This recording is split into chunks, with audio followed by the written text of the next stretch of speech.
This week, we take you to the beautiful village of Bonaccord and Villa Amaru.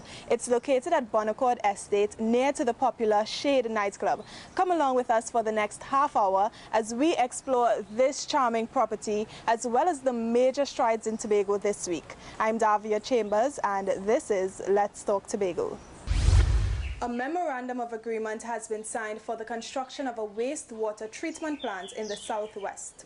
We hear from one Tobago entrepreneur who's excited about his experience at the recent Trade and Investment Convention, and later, charitable organizations donate to the less fortunate. These stories and more when Let's Talk Tobago continues. Stay with us.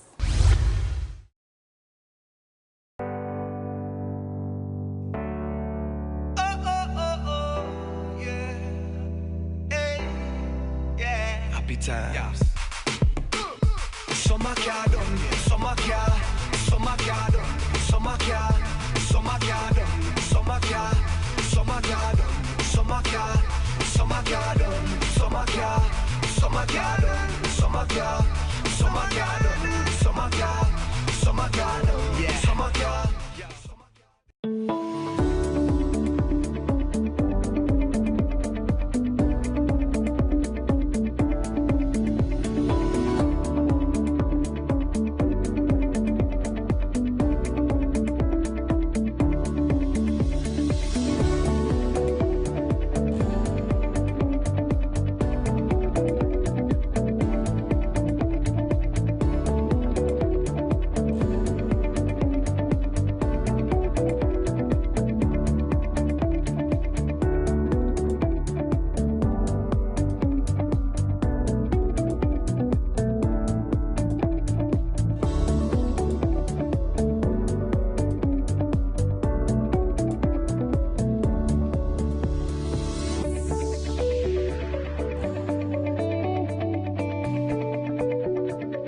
Villa Amaru is owned by the Hossain family. It was constructed in 2013 to create a comfortable place for their large family to vacation when they visit Tobago.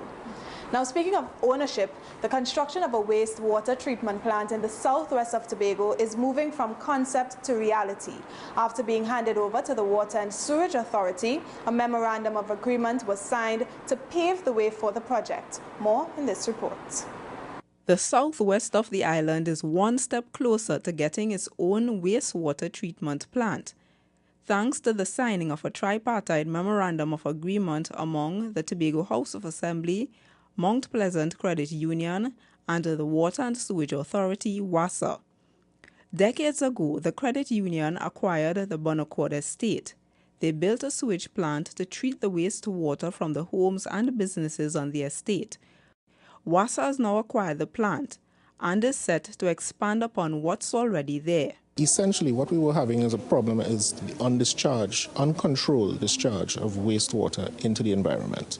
It was a public health hazard as well. Obviously, it was environmentally unsafe, as well as it obviously would affect tourism and ultimately the economy of Tobago. We'll expand the ponds, upgrade the ponds, do what's necessary, because this is just one of the two ponds. There's another pond that we acquired in Salmon Grove from Clico, which we are also going to use to, as part of the project. The Tobago House of Assembly acted as a negotiating agent for the agreement.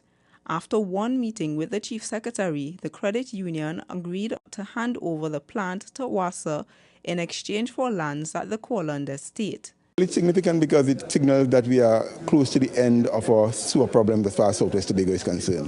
There's the Scarborough wastewater treatment plant, and in Southwest Tobago we had a number of individual plants and individual septic tanks at homes and so on. So the plan is to have a organized sewer system for Southwest Tobago to take pressure off of the marine environment, Bucca Reef and the beaches and so on in Southwest Tobago, so that we'll have a pristine environment in keeping with our motto of clean, green, safe and serene. According to WASA, the wastewater treatment plant should serve over 20,000 people in Southwest Tobago. We have the land interest, right? And WASA, of course, is the statutory authority that is interested, and Tobago House of Assembly, of course, is concerned about the welfare of the people of Tobago. If you have a situation like that, then it's good for us to collaborate. It's the collaboration that is critical here. a collaboration that leaves us all as winners. Construction of the wastewater treatment plant should begin this month. I'm Amadara Mills for Let's Talk Tobago. This villa gives guests that feeling of home even on vacation. It's private, spacious, and has modern conveniences, including direct TV and free Wi-Fi. Now, the new school term has begun. That usually means repairs are wrapping up.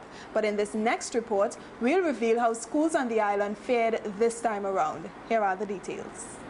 All schools in Tobago were opened on September 4th for the beginning of the 2017-2018 academic year. School repairs were completed on time, so there were no delays at the start of the new school term. Chief Secretary Kelvin Charles, who is also the Secretary of Education, Innovation and Energy, made unannounced appearances to several of the island's schools. He viewed the repair work firsthand and also encouraged the students. The first stop was at Blackrock Government Primary School. At the front of the school, we had the fence refurbished and repaired. We had some poles that were rotten, the fence was sagging, that was repaired, and we had a gate installed near the field that was to allow access to delivery trucks and so on who may be delivering things to the school. We had the children's toilets were also refurbished and repaired. Tiling work was done and painting of the doors and the partition between the toilets. The guttering, some areas were also repaired. All works at the Wim Anglican and Plymouth Anglican primary schools were also completed. At Wim, the extension on the side of the school where assembly is held was repaired. New cupboards and new windows were also installed, and the Plymouth Anglican School looked spanking new with its attractive paint finish. And I am pleased to report that the works that were scheduled at our school for the summer vacation were completed on time, and we are quite satisfied with the works that were done. The team also made their way east to the Roxborough Secondary School. In the west, Bishop's High School's Food and Nutrition Lab as well as the chemistry lab was also renovated. The counters where the students work put in new sinks, so we are very happy to have better services and a better environment for the students to work. They have also installed 3 eye wash stations at our school for the chemistry and biology labs for students. So in case there's any emergency, if there should be any harm caused because of the exposure to chemicals in there, that they now have, they're in a safer environment where they can be attended to. It was the same for every school. The first time all refurbishments were completed before the opening of the school term. Last year we came back and they were still doing repairs in my classroom by the doorways and so on. And it's the first time that we have actually come back and there are no repairmen on the compound and everything that was supposed to be done was done. Chief Secretary Kelvin Charles was satisfied with the timeliness as well as the quality of repair works at the schools. I'm Caroline Wallace for Let's Talk Tobago. If you're in vacation mode and you're not sure where to go, consider Villa Amaru. And if you want to know what other guests have to say about the property, here are some of their Facebook reviews. Let's take a quick trip from Bonaccord to Trinidad. After an 8-year absence, several of Tobago's top cultural groups made it to the finals of the Prime Minister's Best Village Trophy competition and Miss Lorraine Rivet pageant. Our team was at the event and filed this report. Have a look. Cavell represented the Tobago Drama Guild and Hapden Lowlands Orkinskio Village Council. She also won the talent and self-expression categories. I feel elated, but most important, I won talent, and my talent in itself had a meaning behind it because it was a tribute to my brother Shejob. So wherever he is, I hope that he is proud, but I am elated. All my hard work has paid off. Nadiola Brasnell, Jasmine Francois and O'Shawn Mills were also among the 16 finalists vying for the title of Miss Lorraine Rivet. They represented Bago House of Culture Stars, Sisters in Culture, and the Signal Hill Police Youth Club, respectively. Miss Brasnell placed 5th and captured the 3rd spot in the self-expression category. It feels great. I'm really relieved and feel very successful that I did my part, I played my role, and I made Tobago proud. Tobago's success continued in the Best Village competition as Rhythmic Vibrations and the Tobago Drama Guild, Hapden Lowlands Orkinskio Village Council captured the most wins. Tobago, as you know, is full of talent, and we were able to draw on what they had and use our experience and pull it together, and that is what accounted for our success. It has been 8 years since Tobago participated in the Prime Minister's Best Village Trophy competition. Still, the cultural groups secured 20 prizes in various categories. The division continues to invest in training in the various areas of our culture, and our community is stronger when there's cohesion, when they're able to display their talent, and I think that this is a fitting platform, and it brings my heart with great joy that we have done so well. There were 10 cultural groups from Tobago who made it to the finals. They competed in music, dance, and folk theatre categories. For the full list of results, visit the division's Facebook page. From the Division of Tourism, Culture, and Transportation, I'm Juliet James reporting for Let's Talk Tobago. Coming up next, one Tobago entrepreneur had an enlightening experience at a recent trade convention. More when Let's Talk Tobago returns.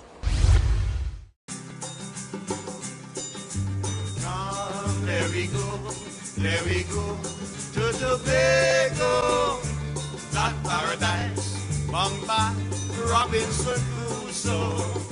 And it is said, it's the land of tomorrow.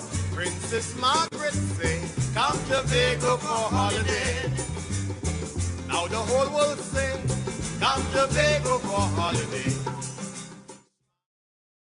Welcome back. We are exploring Villa Amaru. Now, Amaru translates to a beautiful place, and it definitely lives up to the name inside and out. It's ideal for a large group, and with 6 master bedrooms, sleeps up to 20 people. We'll now hop over to the Sister Isle, where one entrepreneur recalls his first participation in the Trade and Investment Convention. He says it's changing the prospects for his business. Omadara Mills explains. Boabandi and the sea moss, dandy root and the sea moss, baji and peanut. These may sound like strange flavor combinations for milk-based smoothies, or punches as they are locally known. But they were a hit at this year's Trade and Investment Convention, TIC. These creations were manufactured by Savor the Isle, a business owned and managed by 29-year-old Keston Pope. He's one of the 8 entrepreneurs that the Tobago House of Assembly sponsored to attend this year's convention. He describes the experience as eye-opening. First time being there, it was nothing that I expected or imagined. It was just, you hear it, you see it, but I guess when you actually there live, that is a whole different experience. The feedback from the customers or business to business persons that are interested in the product, oh my gosh, it was so overwhelming, and they were so pleased and so, surprised at the type of quality product that we provide or manufacture at a small scale in Tobago. Savor the Isle was officially registered in 2013. Mr. Pope and his family manufacture over 3,000 bottles of smoothies per month, which are distributed to more than 50 local mini-marts and supermarkets. After getting the exposure at TIC, the entrepreneur now plans to expand beyond Tobago. Coming out of that, we got a lot of response where I got close to nearly 20 plus leads in distributors and persons interested in the product. Also, I got 3 international customers who also interested in the product. They even contacted the BDU in terms of trying a way how we could get it export or even build a franchise over there, because they were so in love with the exotic product, for example, like the Danute and Simos. Mr. Pope appreciates the THA's efforts to help small business owners like himself market their products to other countries, and he's already experiencing positive outcomes from that support. The response from just being at the TIC was great, and the response from being back home in terms of the product sales, in terms of the persons who really knowing who is the individual behind it. You know, because sometimes people just think is, oh, he must be selling for a guy somewhere else now. But the thing about it that I see a even increase in revenue from just the ripple effect from the TIC. Savor the Isle currently produces 7 smoothie flavors. Keston hopes to introduce new flavors for Christmas, including Seymour's Creme. He's also seeking financing to expand so he can meet the growing demands for his products. I'm Amadara Mills for Let's Talk Tobago. What sets Villa Amaru apart is that it caters for large families in a single space. Guests often return because they appreciate the family atmosphere at this villa. Also, it's located in the Bonaccord area where all amenities are only a few minutes away. It's now time to take a look at the world of work. It's a program geared towards giving young students a taste of the work environment. And as you'll hear in this next report, they're learning a whole lot more. Here are the details. The World of Work initiative began in 2009 and since then has touched the lives of scores of young people across Tobago, giving them valuable workplace training and experience, as well as polishing their skills in resume writing, interviewing, and appropriate dress. The 62 young people who graduated from this year's installment of the program, hosted by the Department of Youth Affairs, have had their lives changed forever.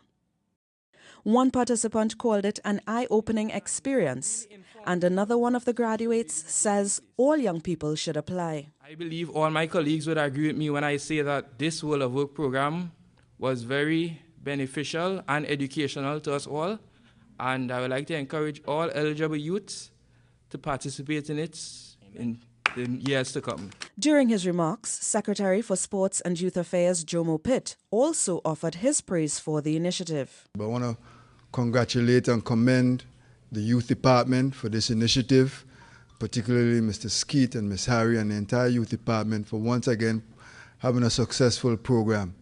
As mentioned before, this started in 2009. And anything that could stand the test of time gives you an indication how good it is.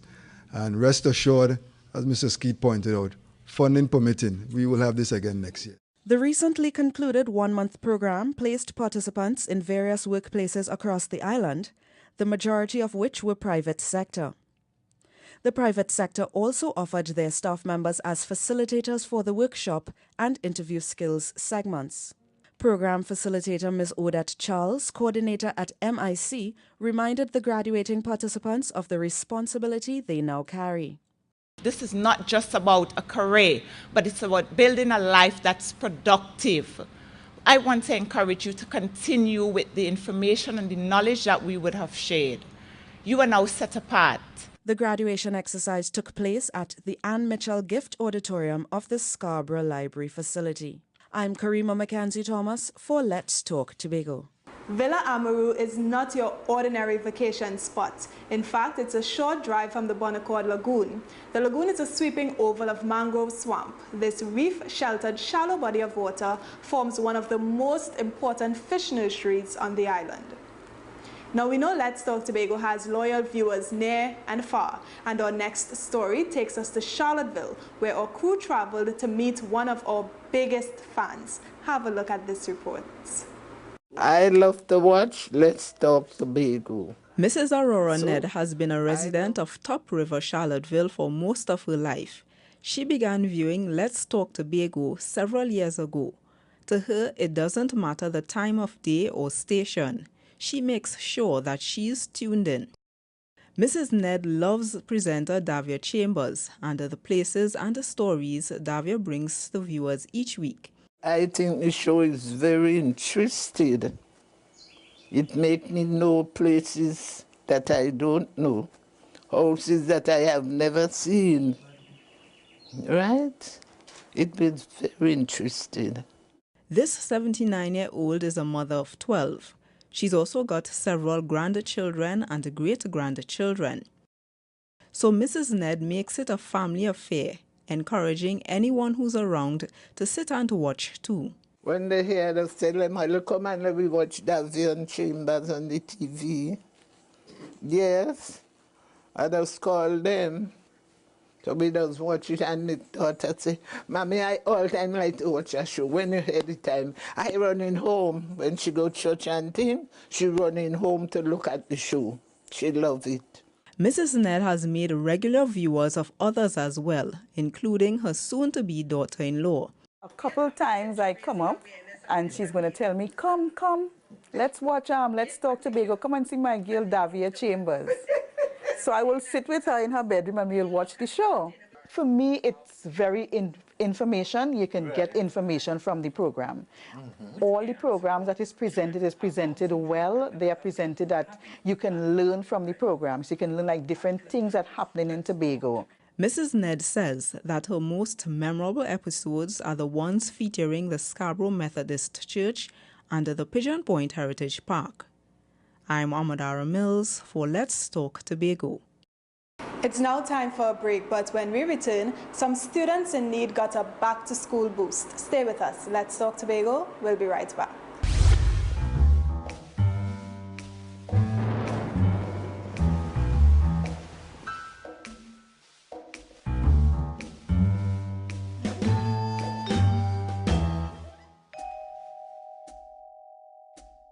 Thanks for staying with us. You are viewing Let's Talk Tobago. Now, the Bonaccord Lagoon's seagrass beds remain a sanctuary for conch, snails, shrimp, oysters, crab, and sponges. So not every young student has all the tools needed to excel at school, but some generous organizations are stepping up to assist. Caroline Wallace has the details.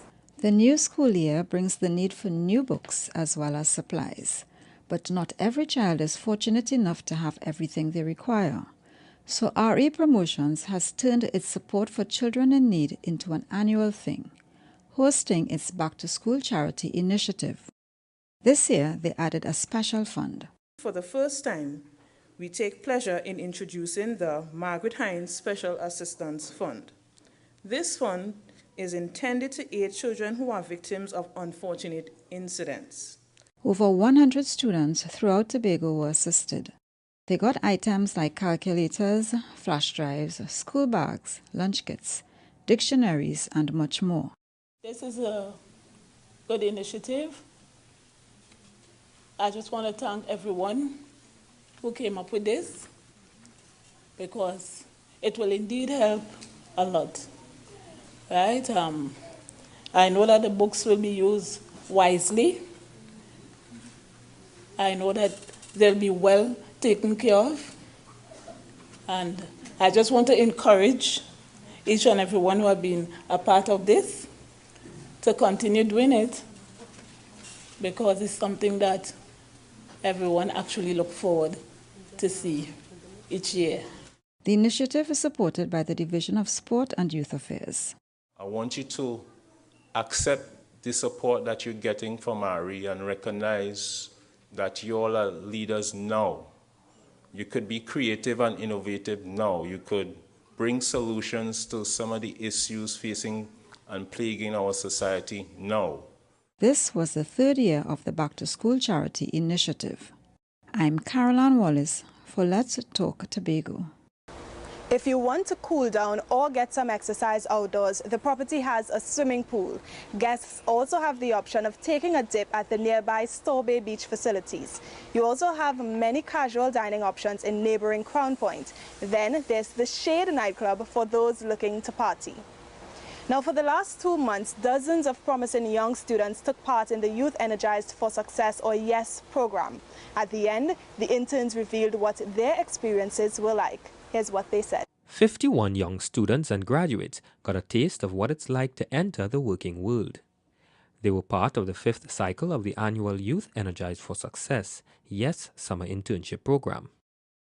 The program is aimed at providing meaningful workplace experience to young Tobagonians, as well as key life skills they'll need after school. The YES Summer Internship Program is a much sought-after program in which hundreds of young persons are excited to participate.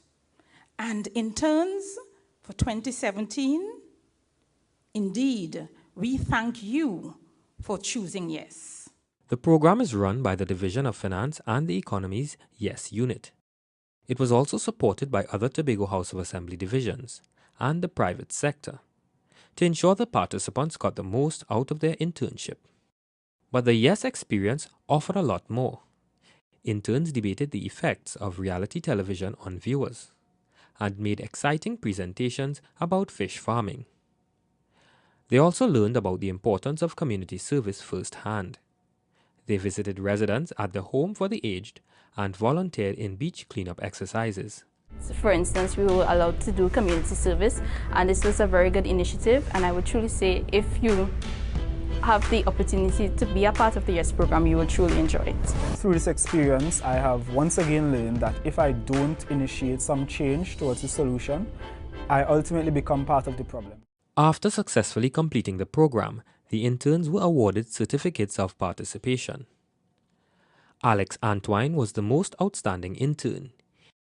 He received the YES Summer Internship 2017 Leadership Award from the Secretary of Finance and the Economy, Joel Jack. And another intern had a very interesting way of describing her experience. My most memorable experience would be this interview. There's something bubbling within me. Miss Daniel says it's anticipation, maybe I'm anxious, but I know better. It's 2:05, and I've been prepared for this intern interview since 12:30.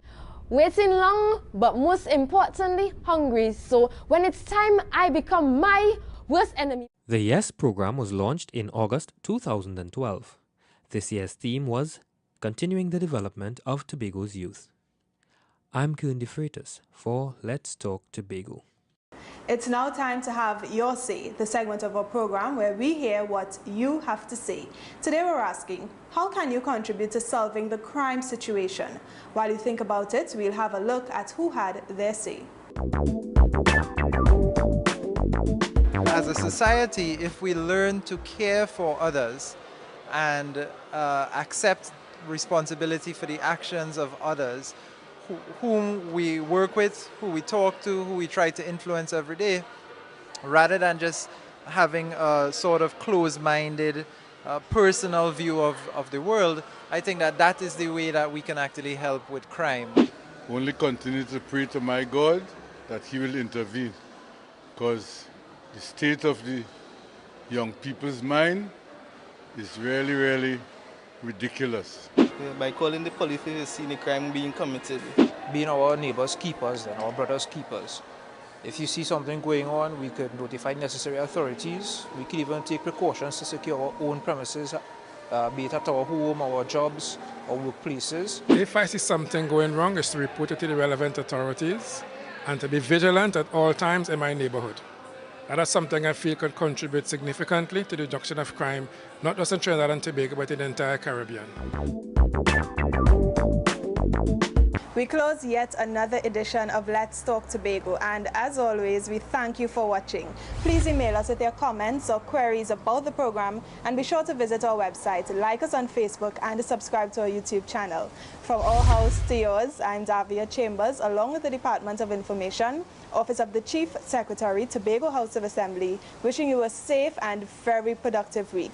We close now with a montage of the Independence Day Parade 2017. Do enjoy.